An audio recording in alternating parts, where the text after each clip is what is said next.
وعلى روحه ونفسه وسحره ووسيه سید الاتقیاء والاسفیاء مولا الموالی امام المتقین علی بن ابی طالب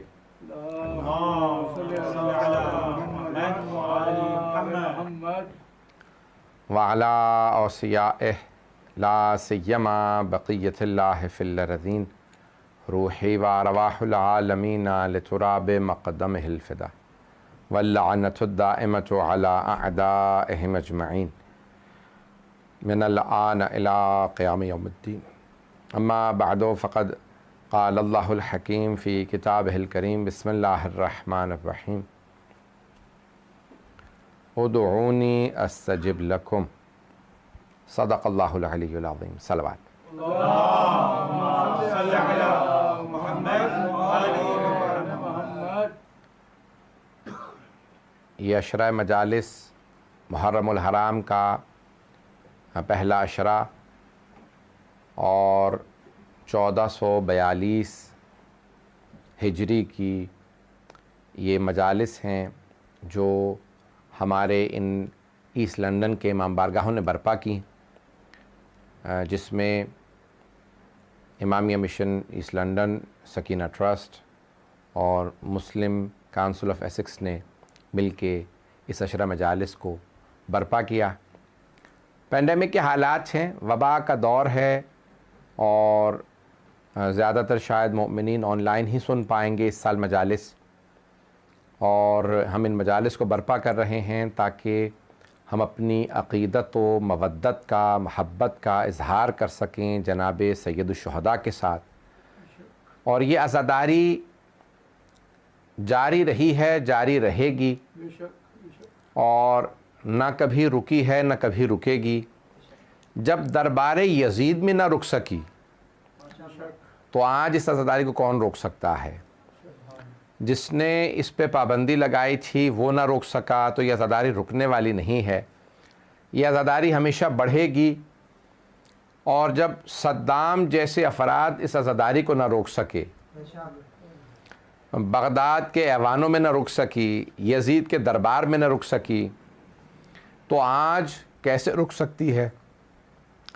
چاہے وبا ہو، چاہے کچھ ہو، حالات خراب ہوں گے، لیکن ان حالات جو خراب بھی ہیں تب بھی گھر گھر میں مجلس برپا ہو رہی ہے، اور ہر گھر میں آج مجلس موجود ہے۔ بلکہ میں سمجھتا ہوں کہ جناب زینب کبریٰ کی دعا پوری ہو گئی کہ گھر گھر میں میرے بھائی کی مجلس ہوگی، اور آج گھر گھر میں بھائی امام جناب زینب کبریٰ کے بھائی کی مجلس موجود ہے۔ اور عزاداری کی مخالفت کرنے والوں کو ہم بتاتے چلیں کہ جو بھی عزاداری کی مخالفت کرتے ہیں یاد رکھیں کہ عزاداری کی مخالفت کرنے والا ہواؤں میں پھٹ کے بکھر جاتا ہے، یہ عزاداری رکتی نہیں ہے۔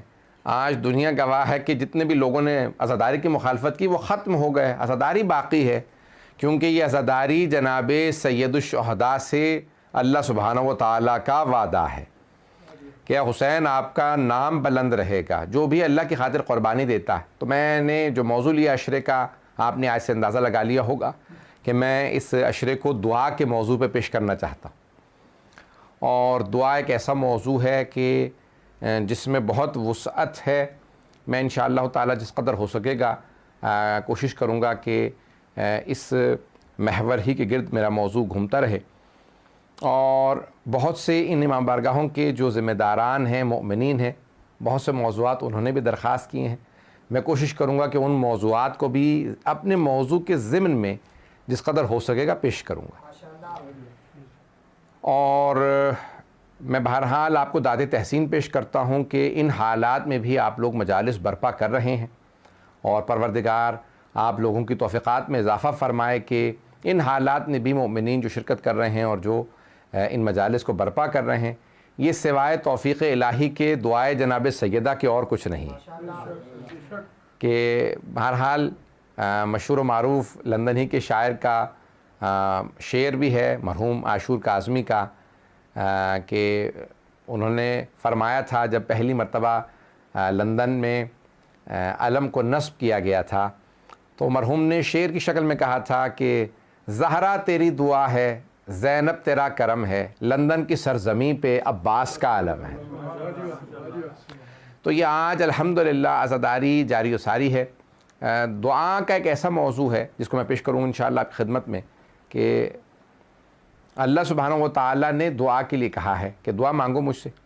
اگر سننا چاہیں گے اس موضوع کو پیش کریں تو خداوند متعال نے دعا کے لیے کہا، لیکن بڑے بڑے علماء نے، متکلمین اور فلاسفہ نے ایک بحث کی ہے کہ دعا مانگنا، انسان مانگتا اس سے ہے جسے ضرورت معلوم نہ ہو۔ انسان جس سے مانگ رہا ہوتا ہے اسے کہتے بھئی مجھے یہ نہیں چاہیے جو آپ نے دیا، یہ دے دیجئے کیونکہ میری ضرورت یہ ہے۔ اللہ سے بہتر انسان کی ضرورت کو کون سمجھ سکتا ہے؟ پتہ نہیں بات پہنچ رہی ہے نہیں پہنچ رہی۔ دیکھیں اللہ سبحانہ و تعالیٰ سے بہتر ہماری ضرورت کو کون جانتا ہے؟ تو مانگتا انسان اس سے ہے جسے ضرورت معلوم نہ ہو، یا انسان جسے مشورہ دینا چاہتا ہو، کبھی میرے لیے یہ بہتر ہے، اور مشورہ بھی گستاخی ہے، ضرورت بتانا جہالت ہے۔ دونوں اللہ پہ ممکن نہیں ہے، نہ اسے ضرورت بتائی جا سکتی ہے نہ اسے مشورہ دیا جا سکتا ہے۔ تو اب پھر مانگنا سمجھ میں نہیں آتا کہ انسان خدا سے کیوں مانگ رہا ہے۔ تو یہ انسان نہیں مانگ رہا بلکہ خالق خود کہہ رہا ہے ادعونی استجب لکم، مجھ سے مانگو میں تمہیں عطا کروں گا۔ میں دیکھیں کسی کو ضرورت معلوم نہ ہو یا کوئی جانتا نہ ہو حکمت کیا ہے، اس کے لیے بہتر کیا ہے، یہ تو اللہ پہ ناممکن ہے کہ اسے نہ معلوم ہو۔ انسان کی اپنے سے زیادہ اس کی بہتری اللہ جانتا ہے۔ تو اب آئیے ذرا کہ اس نے خود کہہ دیا۔ پھر ایک اس کے اندر پہلو نہا ہے کہ انسان جب مانگ رہا ہوتا ہے تو کئی مرتبہ جو اس کے لیے مضر ہوتا ہے وہ چیز مانگ رہا ہوتا ہے۔ جیسے بچہ کہہ دیتا ہے، آگ دیکھ رہا ہوتا ہے تو والدین سے کہہ دیتا ہے مجھے آگ دے دیجئے، بچہ آگ مانگنے لگتا ہے، والدین کہتے ہیں نہیں اس کو آگ نہیں دینی۔ کوئی بھی شے انسان بعض اوقات اپنی نادانی میں مانگ لیتا ہے خدا سے، لیکن خداوند متعال جانتا ہے کیا عطا کرنا ہے کیا عطا نہیں کرنا ہے۔ تو اب یہ خود عطا کرنا اس کے ہاتھ میں ہے، لیکن اس نے کہہ دیا۔ دیکھا جائے تو علماء نے، فلاسفہ نے بڑی بڑی بحثیں کی ہیں کہ فلسفہ دعا ہے کیا، یہ اللہ نے کیوں کہا ادعونی۔ تو اس نے کہا کہ دیکھو، نہ تم اپنی مصلحت جانتے ہو میں جانتا ہوں، نہ تم اپنی بہتری جانتے ہو میں جانتا ہوں، نہ تم جانتے ہو کہ میں کیا کچھ عطا کر سکتا ہوں، کیا تمہارے جو ہے وہ پہنچ سے باہر ہے، کیونکہ اس کی تو ہر چیز قدرت کے اندر ہے۔ اس کے باوجود بھی وہ اتنا ارحم الراحمین ہے کہ خود سے کہہ رہا ہے مانگو تو صحیح میں عطا کرنا جانتا ہوں۔ ادعونی استجب لکم۔ تو اب یہاں پہ مانگنے کا فلسفہ بڑا عجیب و غریب ہے۔ تو اب اللہ سبحانہ وتعالیٰ نے خود کہہ دیا مانگو اور میں عطا کروں گا۔ تو پروردگارہ کیا مانگیں؟ اب امام رضا علیہ السلام فرماتے ہیں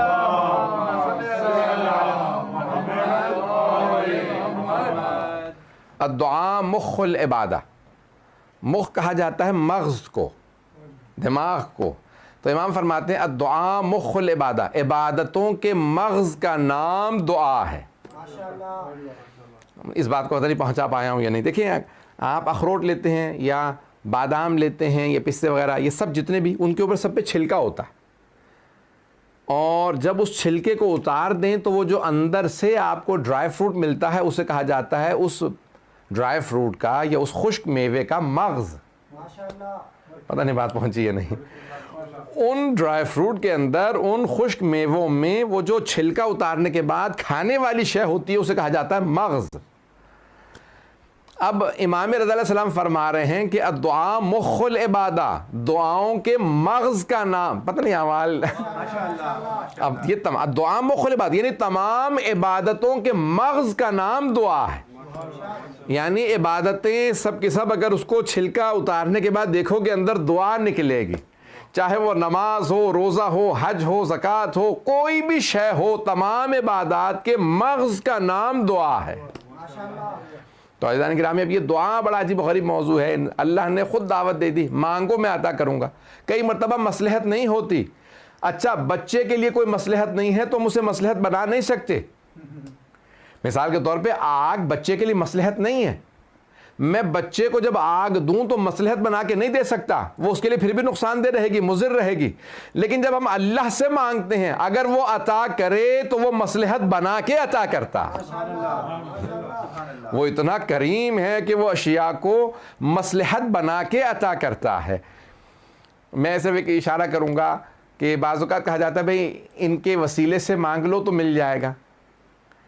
ہے یا نہیں ہے کہ وسیلے سے مانگ لو؟ تو اب ہمارے بہت بڑے استاد تھے اخلاق کے، انتقال ہو گیا قوم مقدس میں، ان سے ایک واقعہ پیش کر رہا ہوں. تو فرماتے ہیں کہ ایک نوجوان اکثر جو ہے وہ امام رضا علیہ السلام کے حرم پہ جاتا. اللہم صلی علی محمد وعجل فرجہ.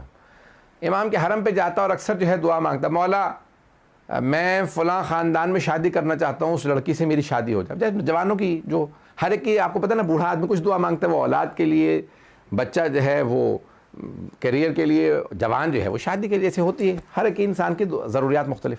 تب جوان ہمیشہ کہتا پروردگارا میری دعا ہو، یہ قبول ہو جائے، میری جگہ شادی ہو جائے. امام کے حرم میں جانے لگا، ہر روز مشہد چلا جاتا، ٹکٹ لیتا، بہت زیادہ، مولا میری یہاں شادی ہو جائے. بہرحال ایک دن ایک باہر نکلا تو دیکھا بزرگ عالم دین آ رہے ہیں. کہا میں نے امام رضا کے حرم میں اتنی دعائیں مانگی ہیں، میری وہاں شادی ہی نہیں ہو رہی. تو کہیں وہ بزرگ عالم دین تھے، انہوں نے کہا تم نے دیکھا ہے مولا کی وہاں قدموں میں آگے ایک چھوٹی سی قبر ہے، باہر نکلنے کے بعد دوسرے صحن میں، دوسرے ایک ہال میں. کہا ہاں شیخ بہائی کی. کہہ لیں گے ہاں شیخ بہائی کی.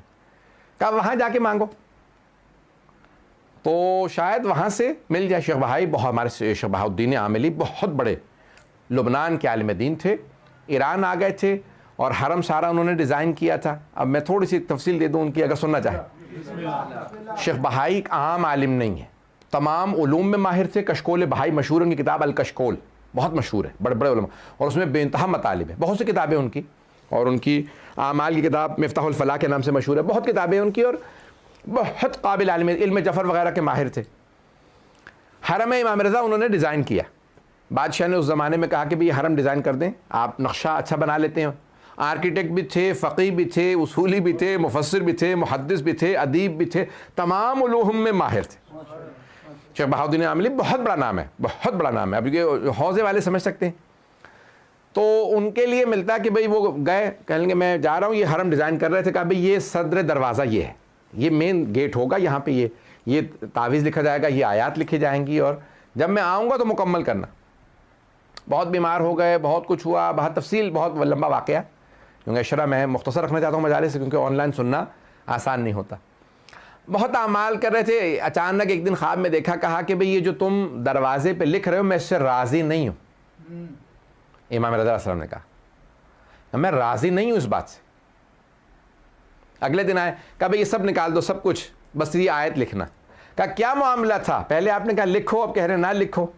کہا میں نے، غور سے سنیے گا اس بات کو، میری سب کو، مجھے سارے مجمع کی توجہ چاہیے. مرحوم فرماتے ہیں شیخ بہائی، کہا میں ایک ایسا تعویذ میں، علم جفر کے بہت بڑے علوم میں غریبہ کے ماہر تھے، تعویذ وغیرہ سب کچھ کر لیتے تھے. تو کہا میں ایک ایسا تعویذ لکھ رہا تھا کہ جو بھی حرم کے دروازے پہ آئے، اگر گنہگار ہو تو اندر نہ آ سکے، چلا جائے. کوئی گنہگار اندر ہی نہ آ سکے. ایسا تعویذ لگا رہا تھا کہ اس کا دل مچلنے لگتا، چلا جاتا. میں نے ایسا تعویذ لکھا تھا. لیکن امام نے مجھے خواب میں آ کے بتایا کہ میں راضی نہیں ہوں، اگر گنہگار میرے در پہ نہیں آئیں گے تو کہاں جائیں گے؟ پتہ نہیں بات پہنچ رہی ہے نہیں پہنچ رہی. کہ اگر گنہگار میرے در پہ نہیں آئیں گے تو اور کہاں جا کے مانگیں گے؟ کہ خبردار کوئی ایسا کام نہ کرنا کہ یہاں سے گنہگار ویسے باہر سے واپس چلا جائے، میرے حرم میں آنے دو، جو جیسا ہے ہو، جب میرے پاس آ گیا تو میرا ہے، جب وہ گنہگار بھی ہو تو آ جائے. پتہ نہیں بات پہنچ رہی ہے نہیں پہنچ رہی ہے. عزیزان گرامی، اب یہاں پہ شیخ بہائی کا میں جو پیش کر رہا ہوں کہ بہت بزرگ عالم دین، بہت، تو اب وہاں پہ کسی عالم دین نے کہہ دیا اس نوجوان سے، ذہن میں واقع ہے نا جو میں پیش کر رہا تھا کہ ہم توسل سے مانگتے ہیں، وسیلے سے مانگتے ہیں. تو کہا شیخ بہائی کا واسطہ دے دو. تو کہیں گیا، کہا کہ بھئی مجھے بڑے بڑے علماء نے آپ کا بہت مقام بتایا ہے کہ آپ بہت پہنچے ہوئے تھے، میری فلاں جگہ شادی مجھے نہیں ہو رہی ہے، میرا بس رشتہ ہو جائے کسی بھی طرح سے. وہاں کبھی آپ سفارش کر دیں اللہ سبحانہ و تعالیٰ سے کہیں. میری واقعہ رشتہ ہو گیا، بہت خوش کہ میرا رشتہ ہو گیا. اچانک ایک دن آیا، لڑائی شروع ہوئی، یہ ہوا وہ ہوا، اور ختم ہو گیا رشتہ. اور کچھ ایسے مسائل ہوئے کہ وہ اخلاقاً میں پیش نہیں کرنا چاہتا کہ وہ طلاق ہو گئی. آیا بہت غصے کے اندر شیخ بہائی کی قبر پہ، کہ اگر دینا نہیں آتا تو انہی سے سیکھ لو جن کے پاس بیٹھے ہو. پتہ نہیں بات پہنچی یا نہیں پہنچی. کہ میں اتنے مہینوں سے امام رضا علیہ السلام کے آ رہا تھا ذریعہ مقدس پہ, میری دعا قبول نہیں ہو رہی تھی, مجھے سمجھ میں نہیں آ رہا تھا کیوں دعا قبول نہیں ہو رہی. پتہ نہیں لوگ ہیں یا نہیں. عزیزان گرامی, عطا کرنے والی ہستی کو معلوم ہے کیا عطا کرنا ہے کیا عطا نہیں کرنا. تو اللہ بعض اوقات ہم لوگ بہت زیادہ مولانا کوئی ایسا وظیفہ بتا دیں, کوئی ایسی دعا بتا دیں, کوئی ایسی آیت بتا دیں, کوئی تسبیح بتا دیں کہ جیسے بھی ہو دعا قبول ہو جائے. بھئی جب آپ بہت زیادہ دعا مانگ رہے ہیں, ہم اعمال بتا دیتے ہیں لیکن مصلحت کو اللہ ہی بہتر جانتا ہے. اس لیے انسان جو ہے وہ بس کوشش کرتا رہے اور وہ دعائیں جو قبول نہیں ہوتی ان سے بھی پریشان نہ ہو. اللہ سبحانہ و تعالیٰ ان دعاؤں کا بھی ایک خاص نتیجہ رکھتا ہے, ایک خاص ثواب رکھتا ہے جو انسان نہیں سمجھ سکتا. آج دو پہلو اور پیش کروں گا اس سے پہلے کہ میں آج کی مجلس کو تمام کروں, اگر سننا چاہیں تو دو پہلو اور پیش کرنا چاہتا ہوں آج کی اس مجلس کے حوالے سے.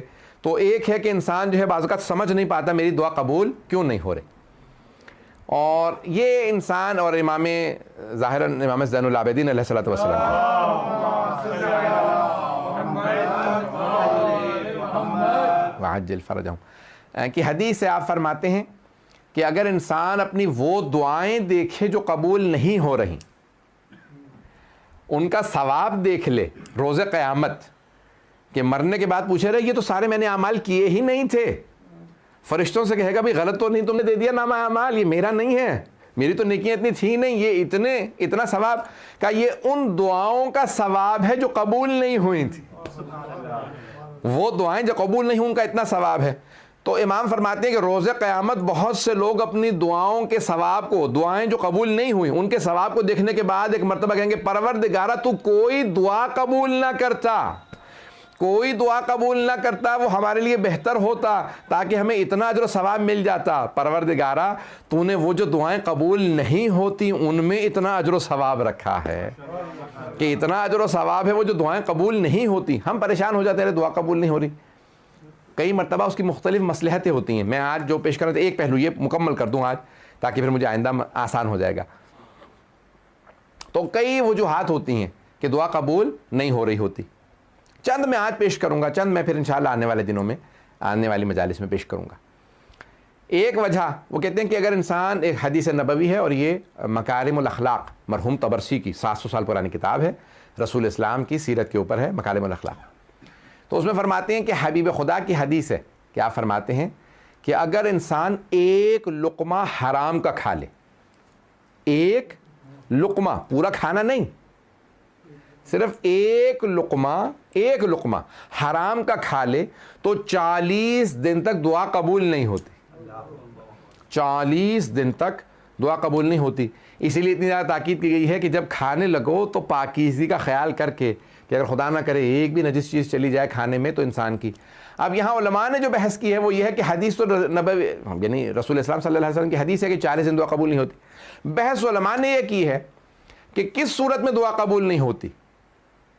اس صورت میں جب مجھے معلوم نہیں تھا, یا اس صورت میں کہ جب معلوم تھا.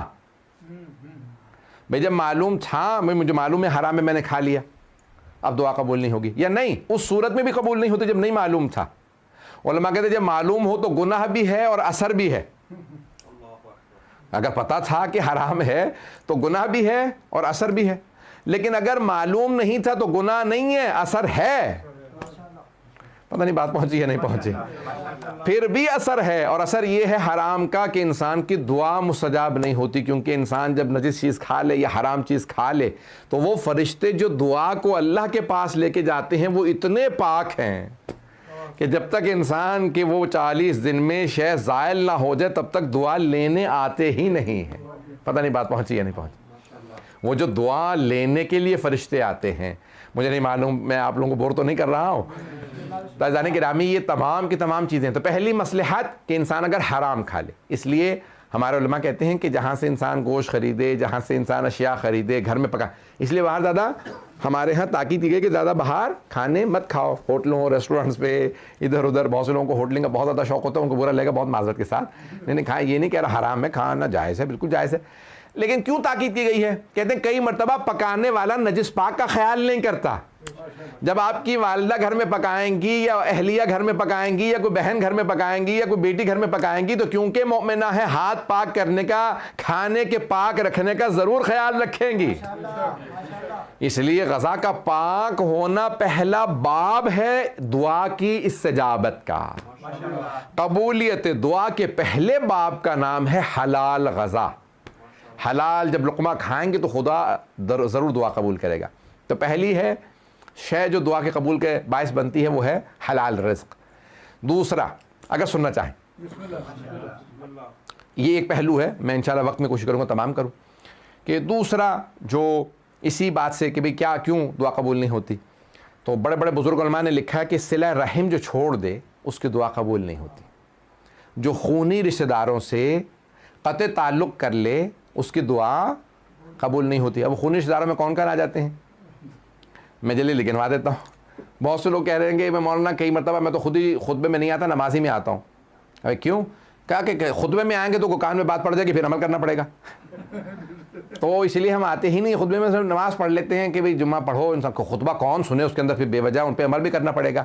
تو کہ نہیں ایسا نہیں ہونا چاہیے. مومن وہ ہے کہ جو چاہتا ہے، قرآن کی آیت ہے کہ یتبعون، یعنی جو احسن قول کو، اچھے قول کو سنیں اور اس پہ عمل کریں. مومن وہ ہوتا ہے کہ جو اچھی بات کو سن کے اس پہ عمل کرنا چاہے. تو اب یہاں ایک مصلحت یہ ہے کہ دعا قبول کیوں نہیں ہوتی اس میں کہ جو خونی رشتہ داروں سے قطع تعلق کر لے. خونی رشتہ داروں میں کون کون آ جاتا ہے؟ سگے بہن بھائی، ماں باپ کے سگے بہن بھائی یعنی ماموں، خالہ، پھپھی، چچا، یہ سب خونی رشتہ داروں میں ہیں، اور ان کے بچے. اب یہ خونی رشتہ داروں میں ہیں، کہتے ہیں کہ وہ اتنے زیادہ ہو گئی ہے، تو یہ سب خونی رشتہ دار ہیں کہ ان سے قطع تعلق نہ کریں. ہمارے ایک استاد کہا کرتے تھے کہ اگر تم نے خاندان والوں سے قطع تعلق کر رکھا ہے تو ہمارے اعمال میں نہ آنا، تمہاری وجہ سے ہماری بھی عبادات قبول نہیں ہوں گی. وہ کہتے ہیں کہ یہاں تک ہے کہ اگر دست جمعی انسان، دعا قبول ہونے کی بھی میں انشاءاللہ پیش کروں گا کہ کیسے دعا قبول ہوتی ہے، لیکن وہ کہتے ہیں کہ بہت بڑا بھی مومنوں کا مجمع ہو تب بھی دعا قبول نہیں ہوتی اگر اس میں قطع رحم والے بیٹھے ہوئے ہوں. اس لیے ہمارے استاد کہتے تھے کہ بھئی آپ بے شک نہ آئیں ہمارے اعمال میں بھی، تاکہ ہماری تو کم از کم اعمال قبول ہو جائیں. تو آپ کی وجہ سے ہماری بھی دعائیں قبول نہیں ہوں گی، ہمارے اعمال بھی قبول نہیں ہوں گے. اب آپ کہیں گے بھئی ارے سب کو گنوا دیا، ماں باپ کو نہیں گنوایا. میں نے جان بوجھ کے ماں باپ کا نام نہیں لیا تھا، میں نے کہا چچا، پھپھی، خالہ، ماموں، سگے بہن بھائی اور ان کے بچے، اور چچا اور جو چچا وغیرہ ہیں ان کے بچے. والدین کو الگ سے، وہ خونی رشتہ داروں میں نہیں، وہ ذوی الحقوق کے اندر سر فہرست ہیں کہ کہتے ہیں سب سے زیادہ ہماری گردنوں پہ حق ہے اللہ، رسول اور امام کے بعد تو ہمارے ماں باپ کا. سب سے زیادہ حق اللہ، کیونکہ البتہ اللہ، رسول اور امام کے بعد، کیونکہ اگر امام سے ان کی بات ٹکرا جائے تو اللہ نے قرآن کریم میں کہا فلا تطیعہما، تو ماں باپ کی اطاعت نہ کرنا. لیکن کہیں نہیں آیا کہ نبی کی اطاعت نہ کرنا، امام کی اطاعت نہ کرنا. ہر حالت میں اللہ کی، نبی کی اور امام کی اطاعت کرنی ہے. کہیں نہیں انسان کہہ سکتا بھئی یہاں پہ میں معاذ اللہ امام کی اطاعت سے خارج ہوں. کسی بھی جگہ انسان خارج نہیں ہے. آپ جب بھی کچھ بھی کر رہے ہیں تو ہر جگہ پہ امام کی اطاعت ضروری ہے. لیکن کہیں ایسا ہو سکتا ہے کہ ماں باپ کی اطاعت نہ ہو، جہاں پہ بھی اللہ، رسول اور امام کے حکم سے ٹکرا جائے تو وہاں ان کی اطاعت نہیں کی جائے گی. پتہ نہیں بات پہنچی یا نہیں پہنچی. مثال کے طور پہ ماں باپ کہتے ہیں نماز نہ پڑھو، یہ نہیں چھوڑ سکتے نماز، چاہے والدین کہہ دیں، کیونکہ اللہ کے حکم سے ٹکرا رہی ہے بات. نبی کے حکم سے یا امام کے حکم سے ٹکرائے تو پھر ماں باپ کی اطاعت واجب نہیں ہے. اطاعت واجب نہیں ہے لیکن گستاخی پھر بھی نہیں کر سکتے، گستاخی پھر بھی نہیں کر سکتے. تو اب ماں باپ ذوی الحقوق کے اندر آ جاتے ہیں، تو جن سے انسان اگر قطع تعلق کر لے تو دعا قبول نہیں ہوتی. میں جلد سے ایک روایت سنا دوں اگر سننا چاہیں. موضوع میرا یہی رہے گا، میں نے لے لیا تو اب یہ مجالس جو ہیں آپ 10 دن برداشت کیجیے گا. تو برائے خوشنودی محمد و آل محمد آواز بلند صلوات.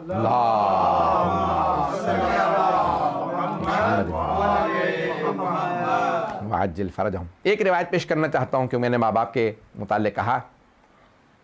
شیخ عباس قمی نے اس کو منازل الاخرہ ان کی کتاب ہے، وہاں درج فرمایا فرماتے ہیں کہ صحابہ آئے کہا یا رسول اللہ آپ کے ایک جوان صحابی, جوان کچھ نے کہا جو انڈر 30 ہوں اسے جوان کہا جاتا ہے, کچھ نے کہا نہیں انڈر 40 کو بھی جوان ہی کہتے ہیں, بہرحال کیونکہ جوان 40 کے بعد پھر انسان پختہ ہو جاتا ہے. تو بہرحال میں اس سے بحث نہیں کر رہا, کوئی یہ بحث نہ کرے میں ابھی جوان ہوں, آپ نے کیسے کہہ دی 40 سے پہلے, یہ کیا, یہ 40 کے بعد والا جوان نہیں, جوان سبھی ہیں انشاءاللہ, جب تک کہ اللہ نے تو اصحاب کہف کو بھی کہا فتیا انہم فتیا, وہ جوان تھے جبکہ بوڑھے تھے, سب نے لکھا بوڑھے تھے. اگر انسان کے اندر ایمان ہے تو بوڑھا بھی جوان ہے.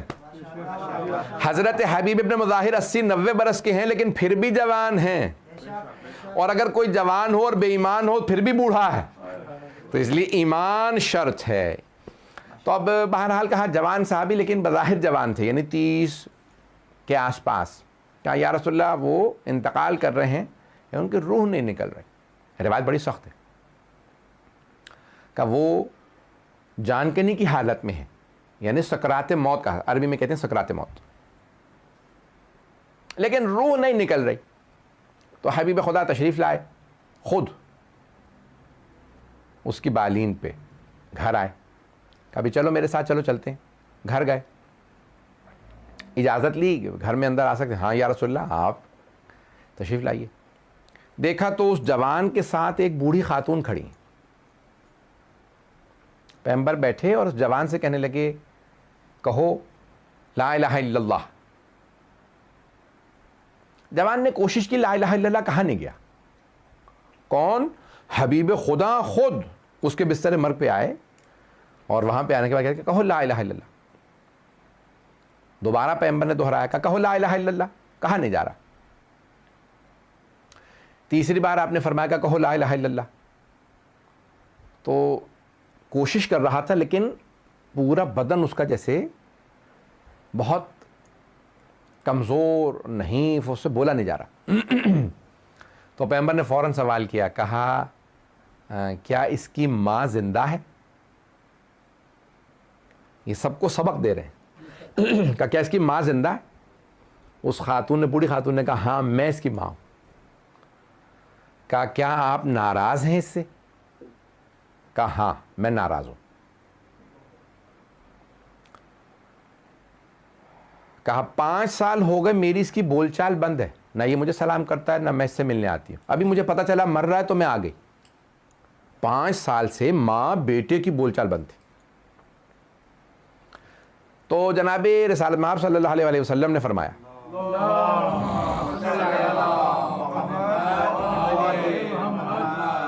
بس اسی پہ تمام کروں گا, باقی انشاءاللہ کل. فرمایا کہ کیونکہ آپ ماں سے کہہ رہے ہیں رسول خدا, اور کون موجود ہے لا الہ الا اللہ پڑھانے کے لیے؟ خود رسول خدا. کہا کیونکہ آپ راضی نہیں ہیں, اس کی روح نکلنے میں تکلیف ہو رہی ہے, اس کی روح نہیں نکل رہی, آپ اسے معاف کر دیں. تو ماں نے کہا کہ مجھ سے کیونکہ رسول خدا نے فرمایا ہے میں نے اسے معاف کیا. جیسے ہی کہا نا میں نے معاف کیا, تو اب فوراً رسول خدا نے اس جوان کا رخ کیا, کہا اب کہو لا الہ الا اللہ. تو اس جوان نے ادا کیا لا الہ الا اللہ, اس نے فوراً کہا لا الہ الا اللہ. جیسے کہا نا تو پیغمبر اسلام نے کہا کیا دیکھ رہے ہو؟ کہا یا رسول اللہ دور دیکھ رہا ہوں کہ ایک سیاہ مخلوق ہے جو مجھے دیکھ رہی. تو آپ نے فرمایا کہ دعا پڑھو, میں تمہیں دعا پڑھاتا ہوں. اللہ اکبر, دیکھیں نا رحمت للعالمین ہے. کہا تم دعا پڑھو میں تمہیں دعا پڑھاتا ہوں. کہا یا رسول اللہ کیا دعا پڑھوں؟ کہو یا من یقبل الیسیر ویعفو عن الکثیر. اللہ اکبر, اے برخوردار بیٹا کہو یا من یعفو عن الکثیر یا من یقبل الیسیر, او اللہ تو چھوٹے چھوٹے اعمال قبول کر لیتا اور بڑے بڑے گناہوں کو معاف کر دیتا. اغفر لی ذنب الذی, پروردگارا میرے بڑے بڑے گناہوں کو معاف کر دے. اس جوان نے دعا پڑھی. اب پیغمبر اسلام صلی اللہ علیہ وسلم نے پھر دوبارہ پوچھا, کہا کیا دیکھ رہے ہو؟ کہا یا رسول اللہ اب دیکھ رہا ہوں وہ جو سیاہ مخلوق ہے وہ دور چلی گئی, ایک نورانی مخلوق قریب آ گئی. پیغمبر نے کہا اس دعا کو دوبارہ دہراؤ. اس نے دوبارہ وہی یا من یقبل الیسیر, اس پوری دعا کو دوبارہ پڑھا. جیسے دعا پڑھی پیغمبر نے کہا اب بتاؤ کیا دیکھ رہے ہو؟ کہا یا رسول اللہ وہ سیاہ مخلوق چلی گئی نورانی مخلوق ہے. کہا وہ سیاہ مخلوق شیطان تھا اور یہ جو سفید مخلوق تمہارے پاس آیا ہے یہ فرشتہ ہے. وہ جو میں نے تمہیں اعمال بتائے وہ شیطان دور تھا کیونکہ میں قریب آ گیا تھا, لیکن وہ پھر بھی جان نہیں رہا تھا, اس نے تمہیں جکڑ رکھا تھا. لیکن ماں راضی ہوئی, پیغمبر نے دعا پڑھائی. پتہ نہیں بات پہنچ رہی ہے نہیں پہنچ رہی. اتنا اثر ہوتا ہے ماں باپ کو راضی کرنے کا. اگر ماں باپ راضی ہو. اب حبیب خدا کی حدیث ہے, فرماتے ہیں 3 لوگوں کی آخری حالت میں جان بڑی مصیبتوں سے نکلتی ہے. پہلا وہ جسے ماں باپ معاف نہ کریں, جس کے ماں باپ راضی ہوں اس کی روح آرام سے نکل جاتی ہے, جس کے ماں باپ معاف نہ کریں اس کی روح نہیں نکلتی. نمبر 2 وہ حاکم, وہ بادشاہ یا وہ حاکم جو رعایا پہ ظلم کرے. اللہ کہتا ہے, فرشتے آتے ہیں نا, کہتے ہیں کہ تو رعایا پہ ظلم کرتا رہا, آج ہماری باری ہے, ان سارے کے سارے اللہ کے مظلوم بندوں کا ہم بدلہ لیں گے. تو روح کا تیسرا وہ جو یتیموں کا حق کھا لے, جو یتیموں کا حق غصب کر لیتا ہے, اس کی بھی روح آسانی سے نہیں نکلتی.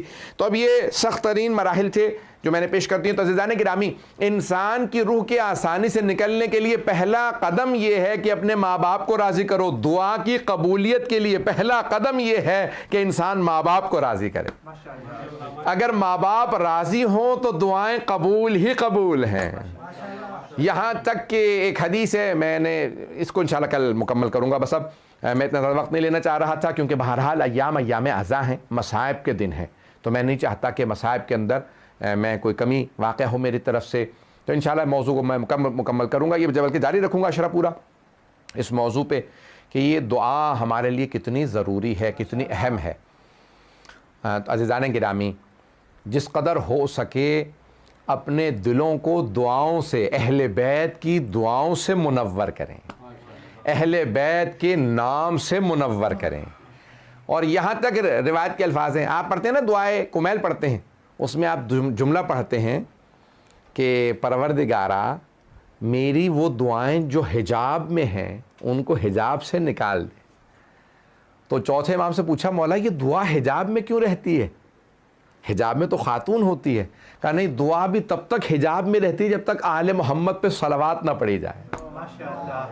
جب صلوات پڑھ دی جاتی ہے تو دعا حجاب سے نکل آتی ہے, آسمان پہ چلی جاتی ہے. اللہم صلی علی محمد آل محمد وعجل فرجہم. میں انشاءاللہ تعالی جاری رکھوں گا کل. تو عزیزان گرامی, ہم ان ایام میں ہیں کہ آج جناب سید الشہداء کا یہ جو سفر 28 رجب کو شروع ہوا تھا, پوری دنیا میں رسم ہے کہ چاند رات, محرم کی چاند رات پہ سفر امام حسین کے مصائب پڑھے جاتے ہیں. دنیا میں رسم ہے. آپ جانتے ہیں نا سفر آسان نہیں. آج سائنس کتنی ترقی کر گئی ہے, کتنی ٹیکنالوجی ہے, ہوائی جہاز ہیں, ٹرینیں ہیں, گاڑیاں ہیں, پھر بھی انسان جب سفر میں جانے لگتا ہے تو اسے سٹریس ہوتی ہے کہ میرا سفر ہے. اور اس زمانے میں جب اونٹوں پہ سفر تھا, اور اگر کوئی ایسے سفر میں جا رہا ہو کہ جانتا ہو مجھے واپس نہیں آنا, مجھے اس سفر سے واپس نہیں آنا, تو سوچئے کیا بیت رہی ہوگی. میں پورا جو واقعہ ہے وہ نہیں پڑھوں گا, آپ کے ذہنوں میں ہے کہ 22 رجب کو یزید نے اپنے باپ کے مرنے پہ, 22 رجب کو باپ مرا اس نے خط لکھا امام حسین کو بیعت کا. بس خط آیا مولا حسین علیہ السلام کے پاس, اور آپ نے خط مولا کو ڈائریکٹ نہیں آیا, اس نے اپنے گورنر کو بھیجا. ولید اور مروان آپ کے ذہنوں میں ہوں گے. تو ان دونوں ملعونوں نے مولا کو بلایا دربار میں, گورنر ہاؤس میں بلایا مدینے میں. جب بلایا تو مولا حسین کے پاس اس وقت جناب زینب کبریٰ موجود تھی گھر میں. بی بی جناب زینب ہر روز مولا حسین سے ملنے آیا کرتی تھی, ہر روز. تو جیسے ہی وہ در پہ آیا کہ آپ کو حاکم نے بلایا ہے, والی مدینہ نے بلایا ہے, تو مولا جناب زینب کے ساتھ تشریف فرما تھے. تو کہا کہ بھئی ٹھیک ہے چلتا ہوں, مجھے حاکم نے بلایا. تو جناب زینب تڑپنے لگی, کہ نہیں بھائیا ان سے مت ملیے, یہ ہم سے کبھی مخلص نہیں رہے، یہ آپ کو کہیں بلا کے دھوکہ نہ دیں، یہ آپ کو کہیں زہر نہ دے دیں۔ مولا حسن، ہمارے بھائی حسن کو بھی زہر دے دیا تھا، کئی مرتبہ زہر دیا، آخری مرتبہ میں شہادت ہوئی، لیکن زہر کئی مرتبہ دیا تھا۔ تو مولا حسین نے کہا نہیں بہن، گھبرانے کی ضرورت نہیں ہے، میری شہادت کی جگہ کربلا ہے، مدینے میں نہیں، آپ مطمئن رہیے، یہاں میری شہادت نہیں۔ اب اتنی محبت تھی کہ پھر بھی آواز دی، جناب زینب کبریٰ نے کہا عباس، علی اکبر، اون محمد، قاسم، عبداللہ، سب کو، بھتیجوں کو اپنے اور اپنے بیٹوں کو، سب کو آواز دی، کہا کہ میرا بھائی گورنر کے پاس جا رہا ہے، اس نے بلایا ہے، آپ سب ساتھ جائیں۔ آپ کے ذہنوں میں ہے کہ جناب سید الشہداء جب آئے تو انہوں نے کہا کہ بھئی یہ آپ کے ساتھ کوئی اندر نہیں آ سکتا، دروازے پہ روک دیں۔ تو جناب عباس نے مولا حسین کو دیکھا، یعنی آپ کا جو حکم ہم تابع ہیں، اگر آپ کہیں تو ہم رک جائیں، نہیں تو ہم ساتھ آ جائیں گے۔ مولا حسین علیہ السلام نے کہا نہیں عباس، آپ دروازے پہ رک جائیں، لیکن اگر میری آواز بلند ہو تو آپ اندر آ جائیے گا۔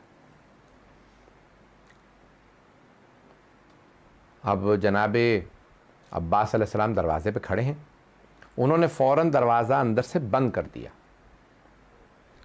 اور ولید جو ہے اس نے، وہ ظاہراً وضو کر رہا تھا، اور مروان نے کہا کہ بڑی بری خبر آئی ہے شام سے، خلیفہ کا انتقال ہو گیا، اور نئے خلیفہ یزید ابن معاویہ ہیں، اور اس نے آپ سے بیعت مانگی ہے، یعنی اس نے اپنے انداز سے کہا۔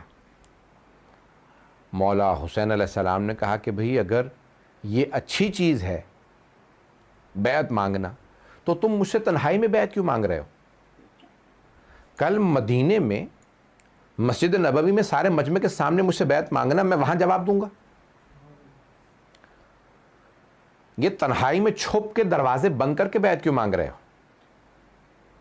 کہ نہیں حسین، یہاں خاموشی سے بیعت کر لیجئے، آپ کے لیے بھی مسئلہ ہوگا بیعت کا، ہم جانتے ہیں آپ بیعت نہیں کرنا چاہتے، یہاں خاموشی سے بیعت۔ مولا نے کہا نہیں، میں یہاں جواب بھی نہیں دوں گا، نہ بیعت کروں گا نہ ہی جواب دوں گا، جواب میں مجمع میں دوں گا، تم مجمع میں مجھ سے سوال کرو، سارے لوگوں کے سامنے کہو کہ بیعت کرو، میں وہاں جواب دوں گا۔ اتنے میں اس نے ہاتھ کا اشارہ کیا کہ مولا کی، یعنی میں مولا کہہ رہا ہوں، مروان اور ولید میں آپس میں اشارہ کنائے میں بات ہوئی، اور اسی طرح سے آج تک وضو میں باقی ہے ان کے، انہوں نے کہا ایسے اشارہ کیا کہ گردن اتار دو، حسین ابھی تنہا ہیں، اکیلے ہیں، ہمارے سارے فوجی یہاں موجود ہیں، حسین کی یہیں گردن اتار دو، یہ بیعت نہیں کریں گے، ان کے نہ باپ نے بیعت کی نہ بھائی نے، یہ مانیں گے نہیں، یہ گردن اتار دو۔ بس یہ جملہ کہنا تھا کہ علی کا خون تھے جناب سید الشہداء، بلند آواز سے کہا یا ابن الزرقاء انت تقتلنی ام ہوا، اس کو ماں کے نام سے بلایا، کہا کہ وہ نیلی آنکھوں والی کے بیٹے، کیا تم میرا قتل کرے گا یا یہ میرا قتل کرے گا؟ بس اونچی آواز سے بات کی کہ تم مجھے دھمکا رہے ہو، یہ میرے نانا کا شہر ہے۔ بس جیسے اونچی آواز سے بات کرنا تھی، جناب عباس کو آواز محسوس ہوئی کہ جناب سید الشہداء اونچی آواز سے بات کر رہے ہیں، تو آپ نے دروازہ کھولنا چاہا، دیکھا دروازہ اندر سے بند ہے۔ گورنر ہاؤس کے آپ جانتے ہیں دروازے بڑے بڑے، اس زمانے میں بڑے بڑے دروازے تھے، دروازہ بند تھا۔ جناب عباس نے تلوار کو کھینچا اور اپنے کاندھے سے پوری زور سے طاقت سے آپ نے دروازے کو دھکیلا، دوسری دفعہ جو آپ نے دروازے کو اپنا کاندھا مارا، دروازہ گر گیا۔ جناب عباس نے باقاعدہ لات ماری، دروازہ گراتے ہوئے فوراً تیزی سے اندر آئے، تلواریں کھینچی، اور جناب سید الشہداء سے کہا مولا حکم کیا ہے آپ کا، ان میں سے کسی کی گردن اتارنی ہے؟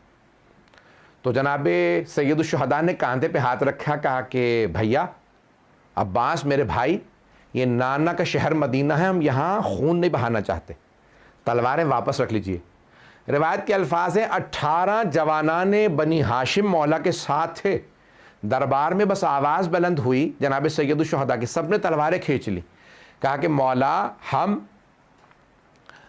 آپ کے حکم سے ان سب کے سر قلم کر دیں گے۔ تو جناب سید الشہداء نے کہا نہیں عباس، تلواریں نیام میں رکھ لو، نانا کا شہر مدینہ ہے، لیکن میں ایک جملہ کہوں گا، مولا آج رجب کے مہینے میں 60 ہجری میں آپ نے مدینے میں صرف آواز بلند کی تھی، 18 جوانان بنی ہاشم نے تلواریں کھینچ لیں اور کہا کہ مولا آپ بتائیے کس کے سر کو قلم کرنا ہے، لیکن عصر عاشور ہے، 61 ہجری ہے، میدان کربلا ہے، حسین تنہا کھڑے ہیں اور چیخ چیخ کے کہہ رہے ہیں یا عباس یا علی اکبر یا قاسم یا حبیب، بار بار بلند آواز سے کہتے ہیں اے میرے جوانوں، میں نے تم سب کو گھوڑوں پہ سوار کرایا تھا، آج مجھے کوئی گھوڑے پہ سوار کرانے والا نہیں ہے۔